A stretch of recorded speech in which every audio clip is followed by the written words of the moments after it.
Hi there and welcome to your Brain Boost. This is a special Brain Boost that we are launching during Marketing Month here at Eazl to celebrate the launch of Growth Hacking version 4.0. We're going to talk today about bots. Bots is like such a sexy topic in marketing because people are imagining that these bots are going to go out and do all this stuff for them, and then you're going to wake up and you're going to have a bunch of followers or whatever it is that you had the bots go and do for you. So let's talk about bots.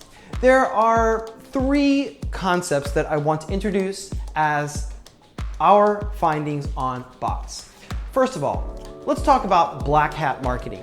So Blackhat Marketing is basically the colloquial term for marketing practices that are not illegal under the law, but they are prohibited by technology providers or social media platforms.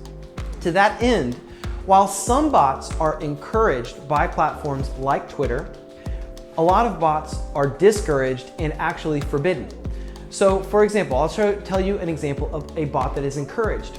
A lot of airlines, for example, have set up bots where you can tweet at the airline and say, I'm looking for a flight from Seattle to San Francisco on Thursday the 28th at 4 p.m. What have you got?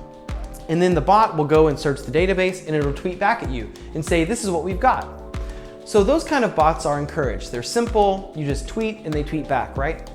Now, the kind of bots that are discouraged and forbidden by Twitter in most cases are bots that go and find users and then interact with them. Because basically Twitter is worried that its network is going to be populated by a bunch of crappy content from spammers, essentially, right? So the risk here with doing things that are outside of the policies of Twitter is that you might get an account banned, your account or your client's account banned. And that could be really bad if you've been working on building up that following over a long time, right?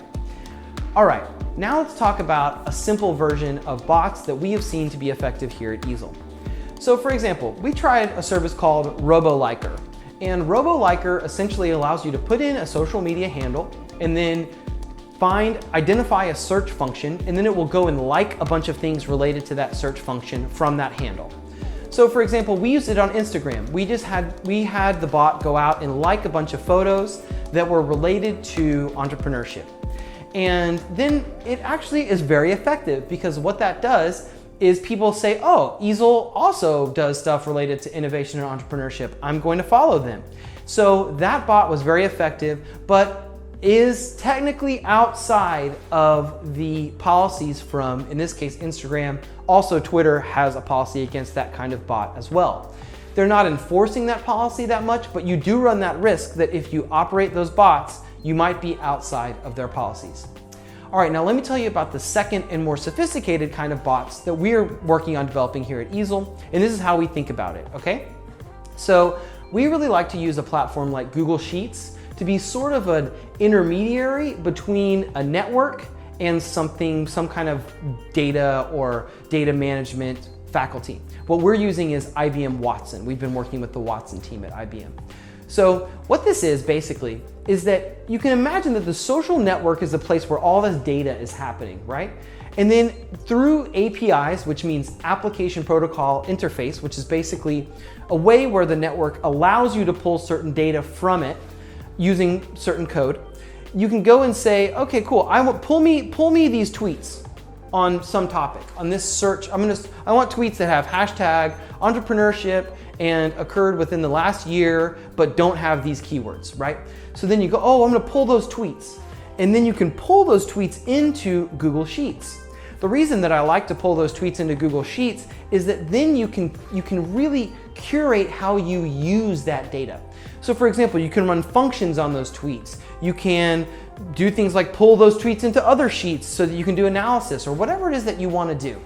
The other thing that's really good about using Google Sheets is that you can code in Google Sheets, which means that if you can perform a little bit of JavaScript development or somebody on your team can, you can actually have Google Sheets interact with other software. That's how we're using Watson. So we're having tweets pulled into Google Sheets and then sending those tweets to Watson, having Watson do some analysis and then pull those tweets back into Google Sheets, and then we're doing stuff with them. So stay tuned on that. But basically, these are also bots. So there's ways that you can use bots that are not outside the policy, but are still doing things on an automated basis, right? Because what you really want to think of is, where can I find data that's constantly changing and allows me to access that? That is a good place to use bots. So that's what we know about bots. Be careful about doing black hat marketing. There are simple bots like Roboliker that you might check out. And then if you have the development capacity, you might start looking at things like developing bots using Google Sheets as an interface.